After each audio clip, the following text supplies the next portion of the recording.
नाव सांगा आधी तुमचं. उज्ज्वला अशोक अंकार. बरं, आता काय त्रास चालू होतो तुम्हाला? आपण ट्रीटमेंट चालू करण्याच्या आधी कशा कशा तक्रारी होता? किती वेळा डायलिसिस चालू होतं 3 वेळा. कधीपासून डायलिसिस चालू आहे? 3 वर्ष झाली. 3 वर्षापासून आठवड्यातून 3 वेळा 3 वेळा डायलिसिस. चालू होतं. बरं, डायलिसिस चालू असून काय काय त्रास व्हायचा तुम्हाला त्यावेळेस? डोकेदुखी, अंगदुखी, अशक्तपणा खूप होता. अशक्तपणा खूप होता. बरं, आणि खाणं पिणं कसं होतं? जेवण जात होतं का व्यवस्थित? जेवण व्यवस्थित नव्हतं. हातापायाला सूज होती का? होती. हातापायाला सूज होती. अजून काय काय तक्रारी होत्या? चेहरा कसा दिसत होता? सगळं काळं पडलं. हां, त्यावेळेस तुम्ही झोप लागत नाही हे पण सांगितलेलं, हातपाय दुखत होते हातपाय. आणि वजन पण खूप वाढलेलं तुमचं. हो. ओके, दम लागत होता, धाप लागत होती दाब लागत. आणि जेवण काही केलं जात नव्हतं, उलटी आल्यासारखं व्हायचं आणि अशक्तपणा होता. मळमळ होत होती. ठीक आहे. त्यानंतर आपण औषधं चालू केली. साधारणतः फेब्रुवारीच्या मध्ये आपण औषधं चालू केली. हो. का त्या औषधं चालू केल्यानंतर कसा कसा फरक पडत चालला तुम्हाला तुमच्या शब्दात सांगा. औषधं चालू केल्यानंतर अशक्तपणा कमी झाला. हं? डायलिसिस एक आता करायची गरज नाही. म्हणजे बंद आता केली. जे आठवड्यातनं 3 वेळा डायलिसिस होतं हां. ते आता आपण किती 2 वेळा. करतो? 2 वेळा करतो. पहिले डायलिसिस करून तुमची क्रिएटिनची रेंज 8-9 अशी राहत होती. हो. 7-8-9 राहायची. आता आपण 3चे 2 डायलिसिस करून आत्ताची रेंज तुमची 3-4-6 पर्यंत जाते. हां. ठीक आहे. 2 डायलिसिस म्हणजे आपण 1 डायलिसिस पण कमी केलं आहे आणि क्रिएटिन पण कमी झाले आपलं. ठीक आहे. चेहरा कसा वाटतोय तुम्हाला? आता छान वाटतं. चेहरा छान वाटतोय. त्वचा तुमची काळसर पडली होती. आता आता नाही आहे. तुमचे कॅटरॅक्टचे 2 ऑपरेशन पण करून घेतले तुम्ही या हो. कालावधीत. तुम्हाला कसं जाणवते बाबा? एका दुसऱ्या हॉस्पिटलमध्ये जिथे तुमचं डायलिसिस चालू होतं तिथे तुम्हाला डायलिसिस बिलकुल कमी करायचं नाही असं म्हणत हो. सांगितलं होतं. बरोबर. आणि त्याच्या पुढे ते घाबरवत आहेत घाबरवत. लोक आहेत. अजूनही घाबरवत आहेत. हो. तर आपला इथून आपण क्लिनिक मधून डायलिसिस आल्याला तुमचं बंद नाही केलं. नाही. 3 चालू होते तर 3च ठेवलं. हो. पण जसं जसं तुमचं क्रिएटिनिन कमी होत आलं, लघवीचं प्रमाण व्यवस्थित व्हायला लागलं, सूज कमी झाली आणि पूर्ण म्हणजे मळमळ कमी होऊन जेवण जायला लागलं. म्हणजे आपण क्लिनिकली पण चांगले व्हायला लागलो होतो आणि रिपोर्ट पण कमी आले.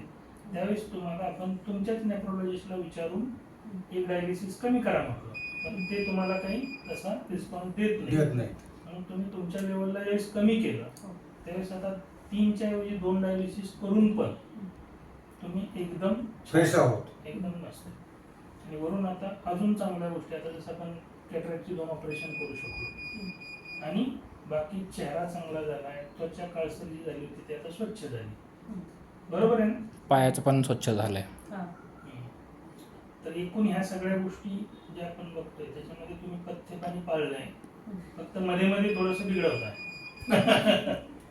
कधीतरी इच्छा होते. कधीतरी होत महिन्यात एखाद्या वेळेला एवढं थोडं. पण मागे एकदा तुम्ही असंच काहीतरी बिघडवलं होतं त्यावेळेस हो. तुमची लघवीचं प्रमाण कमी झालं. कमी झालं. आपण त्यावेळेस ते पावडर आपली औषधं कमी संपली. घेतली हां. होती. हां. एक पावडर संपली होती ती. हां. तर एकूण आता तुमचं ह्या संपूर्ण उपचाराबद्दल काय मत? चांगला आहे. हा उपचार अतिशय चांगला आहे. चांगला. त्याच्यापासून अनपेक्षितपणे आम्हाला चांगला फायदा झालेला आहे. आमचा जगण्याचा उत्साह वाढलेला आहे. हां. हे सगळ्यात महत्वाचं. आम्ही आमच्या जीवनाकडे बघण्याचा दृष्टिकोन बदलला या औषधामुळं. आता इतकं म्हणजे आम्हाला ते चांगलं वाटतं. मला पहिलं वाटत होतं नकोच आहे, डायलिसिस बी करायला नको, जीवन नकोच असं वाटायचं. पण आज वाटतंय की आता आता आपण ते विचार पण येत नाही डोक्यात. बेस्ट. ही गोष्ट आपण चर्चा केली नव्हती, पण ही साधारणतः आठवड्यातून 3 डायलिसिस म्हणजे त्याच मूडमध्ये माणूस राहतो. हा काय ते म्हणते आपल्याला उद्या जायचं, करून आलो की लगेच उद्या जायचं परत डायलिसिसला. नाही, आता आम्ही या डायलिसिसच्या बाबतीत आम्ही निश्चिंत आहोत. म्हणजे एक वेळ जरी झालं तरी नो प्रॉब्लेम असं वाटतंय, किंवा आठवड्याभर नाही झालं तरी उत्तम असं वाटतंय. पहिलं डायलिसिस चुकलं की त्रास व्हायला त्रास व्हायचा, आता तसं काही वाटत नाही, सुजायची त्यामुळे. काही होत नाही. असे बरेच लोक आहेत की जे कंटिन्यू डायलिसिस करून कदाचित एखाद्या दिवशी असं होतंय त्यांना पण वाटतंय की बुवा हे नकोच काय. नकोच. ते इथं हे होतं ना पिस्तुला, तेव्हा तर वाटायचं नकोच आहे. जीवनच नको, आयुष्यच नको. चला ह्याच्यातून आपण बाहेर पडलो. बऱ्याच लोकांना ज्यांना असे त्रास आहे त्यांना तुम्हाला काय सांगायचं? ट्रीटमेंट चांगली आहे, फरक पडतो. नाही, ज्यांना हा त्रास आहे त्यांनी आवर्जून यावं. हे यावं. माझंच उदाहरण देतो. आमच्याबरोबर एक डायलिसिसला येणारी व्यक्ती, त्यांचं डायलिसिस वाढवलं होतं. मला ते काय पटलं नाही. डायलिसिस वाढण्याऐवजी कमी व्हावं ह्या अपेक्षेनं आम्ही त्यांनाही सल्ला दिला होता आणि हे औषध आम्ही त्यांच्यामुळे चालू केलं. बरोबर. डायलिसिस वाढू नये या उद्देशानं आम्ही हे औषध चालू केलं. आम्हाला याचा पूर्ण फायदा झालेला आहे. आज आम्ही या ट्रीटमेंटवरती अतिशय आनंदी आहे, समाधानी आहे. चालेल आणि लोकांनी आवर्जून याचा फायदा घ्यावा. चालेल. Thank you so much.